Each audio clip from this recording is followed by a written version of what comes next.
Guys, welcome back to my channel. Today, meron tayong magandang topic.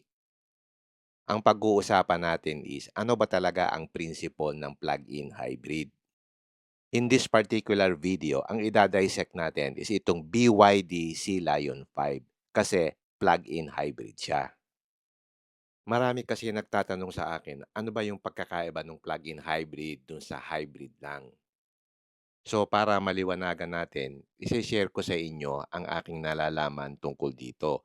Especially now na meron tayong oil crisis, siguro importante na maintindihan natin ano ba talaga ang plug-in hybrid at ano yung advantages at disadvantages nito. In this video, isasama ko na rin yung cooling system ng plug-in hybrid kasi importante yon na malaman ninyo. Una, i-discuss muna natin yung kanyang drivetrain.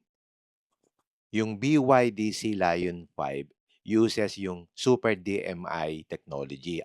Yun ang tinatawag na dual mode intelligent. It's actually a plug-in hybrid technology which is an electric first drivetrain designed to prioritize yung electric motor efficiency while using yung gasoline engine as a support system. Okay, ano ba yung core components nitong BYD Sea Lion 5? Una, meron siyang 1.5 liter naturally aspirated four-cylinder gasoline engine. Ang ginagawa niya, nag-a-act siya as generator to charge the battery. Pero it can also drive the wheels directly during high-speed cruising. Ang pangalawang component ng drivetrain, yung electric motor. Dito, single front-mounted permanent magnet synchronous motor siya. Yung iba kasi, di ba, dual motor. Sa harap saka sa likod, kaya all-wheel drive yon. But dito, sa front lang siya. Kaya front-wheel drive. It delivers most of the driving power, especially sa mga city drives. The next component yung blade battery. In this particular case, ang capacity niya is 12.96 kilowatt hours. Yung iba kasi mas malaki yung capacity. It's made from lithium iron phosphate. Dito sa BYD, meron silang tinatawag na compact blade design. Sa ibang battery manufacturers, hindi ganun ka-compact. Ang pang-apat na component is yung ECVT transmission. It's actually an electronic continuously variable transmission that manages the seamless transition between electric and gasoline power.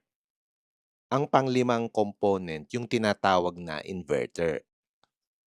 Importante yung role ng inverter kasi siya ay nagpapacilitate para matransfer yung electricity between the petrol engine which acts as a generator doon sa electric motor as well as doon sa battery. Bale, kino-convert niya yung DC current galing dun sa battery kasi DC yon. Kino-convert niya into AC power para mapatakbo yung electric motor. Kasi yung electric motor, kailangan niya ng AC power. In the same manner, kapag ka nagre-regenerative braking ka, kino-convert ng inverter yung AC power into DC power para ma-charge naman niya yung battery. So, 'pag tiningnan niyo, mas marami kayong i-me-maintain kapagka plug-in hybrid compared dun sa pure gasoline engine lang. Okay, ano naman yung mga operational modes? Meron siyang tatlong operational modes, yung EV mode, series hybrid mode, saka yung parallel hybrid mode. Pagka naka-EV mode siya, ibig sabihin pure electric. Yung kotse tumatakbo solely using the battery. So, suitable siya kapagka yung low speed o kaya heavy traffic. Yung makina, hindi siya directly coupled dun sa wheels. Nag-a-act lang siya strictly as a generator to provide electricity dun sa electric motor or to charge the battery. Pagka naka-series hybrid mode naman, ibig sabihin yung gasoline engine tumatakbo to power yung generator, which in turn provides electricity to the motor para ma-drive niya yung wheels. Ngayon, kapag ka nag-high speed cruising ka na, for example, na-reach mo yung higher steady speed, typically ang mga 60 to 70 kilometers per hour, yung clutch niya engages to directly couple yung engine to the front wheels. Bakit ganun ang nangyayari? Kasi it's more efficient at high speeds than converting yung mechanical energy to electricity and back again. And then kapagka yung parallel hybrid mode naman, ibig sabihin, both yung engine tsaka yung electric motor, gumagana siya para mapatakbo niya yung wheels during high load situations. Example, yung mga heavy acceleration. So gumagana yung both engine tsaka yung electric motor together. Kaya lumalabas na mas matipid gamitin yung plug-in hybrid kasi nagtutulong yung electric motor at saka yung gasoline engine. So dito sa Sea Lion 5, ang combined range niya is about 1,000 kilometers. In short, yung ganitong system, it spends most of its time acting like an electric car with a generator. Pero meron din siyang direct link dun sa makina and it uses for highway efficiency. Kaya itong Sea Lion 5, it can run up to 1,000 kilometers sa isang full tank. By the way, yung pag-start ng engine niya, gumagamit ba siya ng traditional lead-acid battery to start the engine? Ang sagot, hindi. Ang ginagamit niya yung high voltage motor generator. This generator, gumagamit siya ng power directly galing dun sa main blade battery to spin the engine up to speed. So there is no need for a dedicated starter battery or even a traditional alternator. So wala siya nung traditional na 12-volt starter motor. Pero meron siya nung low voltage lithium battery. Ito yung 12-volt lithium iron phosphate battery na usually nandun sa loob ng sasakyan. Minsan nilalagay nila yan doon sa ilalim ng front passenger seat o kaya doon sa may trunk space. Ang gamit niya is to power yung mga accessory loads like yung lights, yung infotainment screen, yung car computers, when the high voltage system is off. In short, yung blade battery nag-a-act siya as the energy source both for driving and starting the engine. On the other hand, yung 12-volt lithium iron phosphate na battery handles the electronics. So I guess mas mahal itong 12-volt lithium iron phosphate na battery na ito than the traditional lead acid battery na ginagamit natin sa regular engine. Okay, let's discuss yung Super DMI system. Okay, let's dig deeper. Dito sa BYD Lion 5, meron siyang electric first propulsion.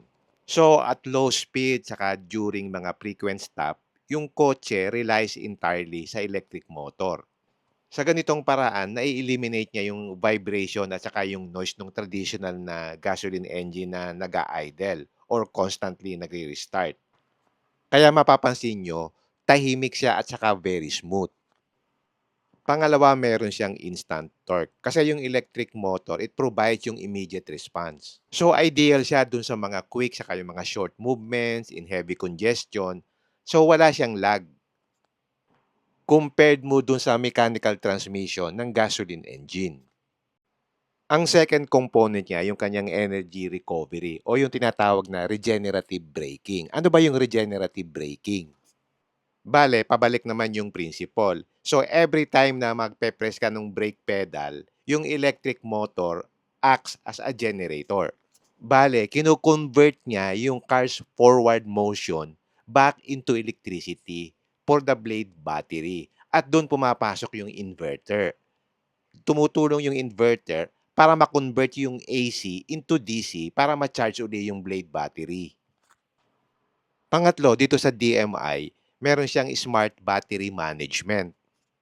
Bale, meron siyang automatic engine activation. Ibig sabihin, kung yung battery's state of charge drops below yung certain threshold, sample, typically mga 20%, yung makina will automatically start even if you are stationary. So, bale nag-a-act siya as an onboard generator para ma-prevent yung battery from depleting. At meron din siya nung tinatawag na customizable save mode. Ibig sabihin, you can manually set a save percentage, for example, 25% or 40%. So, kung yung battery hits this level, the system will prioritize using the engine as a generator to maintain that specific charge for later use kung gagamitin mo in pure EV mode. And lastly, ang isang part ng technology nitong DMI is yung kanyang blade batteries thermal stability. Yung blade battery is lithium iron phosphate. Ang chemistry nun is highly resistant to overheating. Crucial yan, especially in tropical climates like the Philippines na kailangan natin ng air conditioning kasi it's a major power drain. Especially kung stuck ka in traffic, so kailangan yung battery mo hindi mag-overheat. So later, i-discuss natin yung cooling system which includes the battery. And speaking of battery care tips, ito yung recommended na gawin para tumagal ang inyong battery. Una, you have to charge to 100% weekly. Unlike yung mga traditional NMC batteries, yung Blade batteries benefit from being charged to 100% at least once a week. This helps calibrate the battery management system to ensure na yung range estimate ninyo remains accurate. And then meron silang tinatawag na 20%, 80% daily rule. So for daily use, you keep your battery between 20% and 80%. Ito yung sweet spot for long-term health. So avoid letting it sit sa 0% or 100% for several days. Another recommendation is prioritize yung AC slow charging. Kasi pag frequent use nung DC fast chargers, na-accelerate niya yung degradation due to heat. Another tip is yung thermal management. Dito kasi sa Philippine climate, mainit sa atin. So, if possible, you park in shaded or covered areas, if possible. Kasi yung extreme heat above 35 degrees centigrade can reduce battery efficiency and accelerate chemical aging. Okay, after the battery, punta naman tayo sa gasoline engine kasi kailangan din ito ng additional care. Even kung nagda-drive ka mostly on EV mode, mag-switch ka rin to HEV mode for 10 to 15 minutes every 2 weeks to circulate yung oil at saka keep the fuel system fresh. At saka it is recommended during engine break-in period for the first 2,000 kilometers, it is recommended na gamitin mo yung gasoline engine for about 50% of your driving to allow yung mechanical components to sit properly. Okay, tapos na tayo sa drivetrain. Now, i-discuss naman natin yung air conditioning system or cooling system. Ito medyo bago sa atin, so kailangan nating maintindihan din kung ano yung principle dito. Kasi pag tiningnan ko yung engine bay, hinahanap ko yung aircon compressor pero hindi ko siya makita. Kasi yung traditional na aircon compressor, 'di ba nakakabit yun sa gasoline engine through a belt?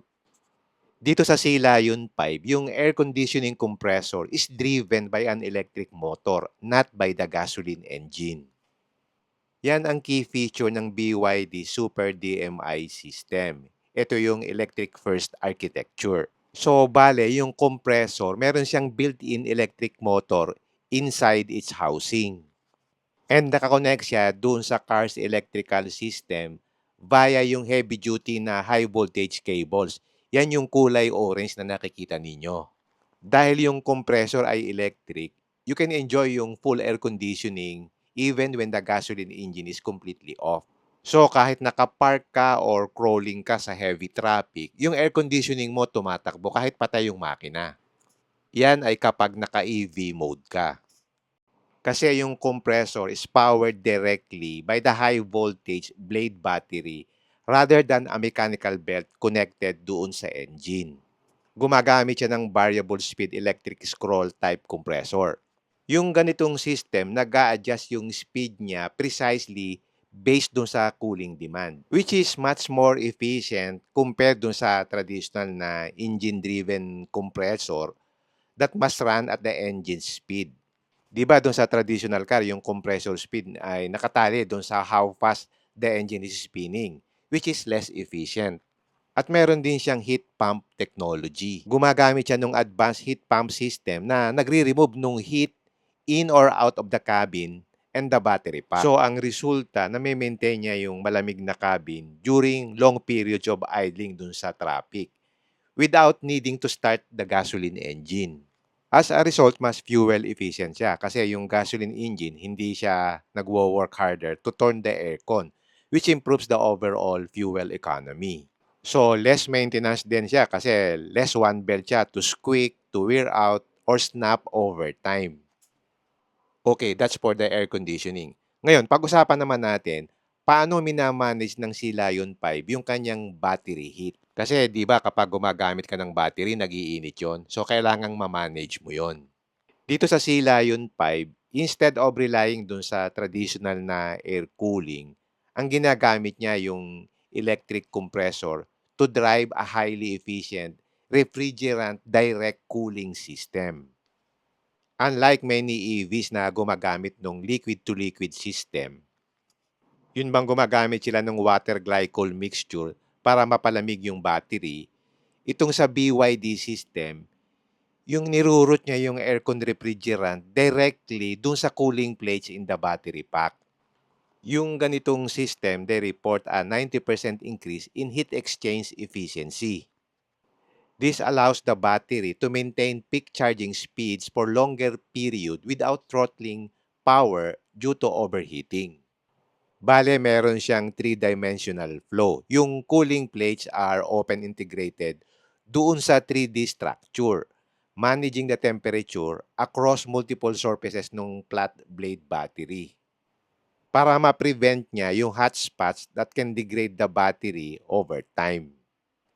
Now, papaano naman niya minamanage yung pagpapalamig ng cabin sabay nung battery cooling? So, meron siyang battery management system or BMS. Nag-a-act siya as a referee to serve both the cabin and the battery. So, meron siyang prioritization. For example, halimbawa nagpa-fast charging ka tapos mainit. Yung the system will prioritize temporarily yung cooling the battery to protect its health. Ang resulta, medyo nare-reduce yung output ng aircon mo do sa cabin. So, paano ginagawa yon? Meron siyang smart valves. Yung electronic expansion valve saka yung solenoid, intelligently ini-split niya yung refrigerant flow between the dashboard vents at saka dun sa battery pack na nandun sa ilalim ng sasakyan. Kapag ka cold weather naman, the system work in reverse. Yung heat pump, ginagamit niya yung waste heat from the electric motor or even from the outside air para ma-preheat niya yung battery bago ka mag-charge. Kasi a warm battery accepts a charge na mas mabilis than a cold one, significantly reducing yung charging time mo. So in summary, mas complicated itong plug-in hybrid than the traditional gasoline engine. So kailangan mong i-maintain yung engine, yung electric motor, at saka yung cooling system which is crucial. So kailangan i-check mo palagi yung coolant level, inspect mo yung leaks, and monitor mo yung mga warning signs. So dalawa yung imo-monitor mo, yung engine temperature, saka yung battery temperature. So, minsan mararamdaman mo merong sudden loss of cold air inside the cabin. It's a sign na yung the system is prioritizing yung battery cooling due to a thermal fault. So, diyan nakakaroon ng limp mode o power reduction. Bale, kinakat niya yung acceleration and top speed para ma-protect niya yung battery and inverter from the heat damage. So, pagka ganun, kailangan dalhin nyo na sa kasa para ma-fix. Kasi it will be more expensive kapag ka na-damage yung battery o kaya yung hybrid motor. So now nagkaroon na kayo ng idea kung paano mag-operate itong plug-in hybrid system.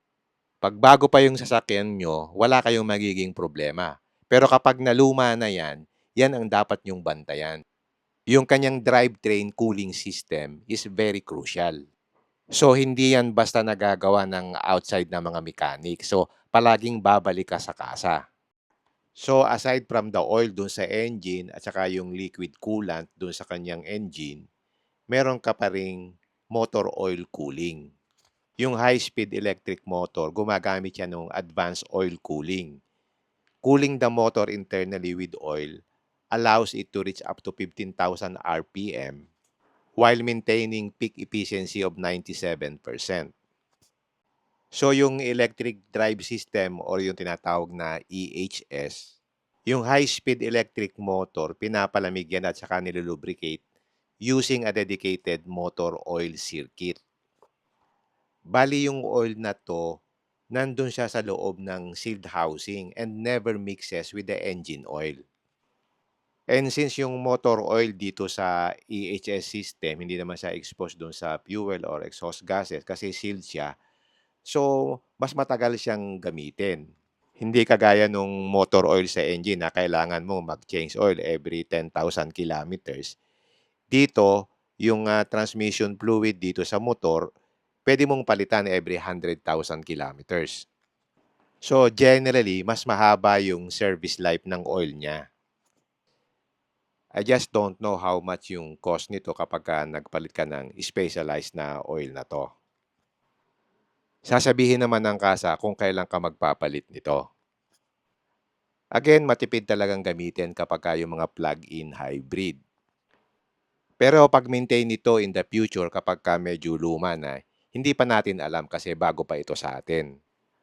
But when the time comes na magpapalit ng mga major components, baka costly na. For example, kapagka nasira yung electric compressor mo, palagay ko hindi siya mare-repair. Siguro, i-replace mo na ng bago.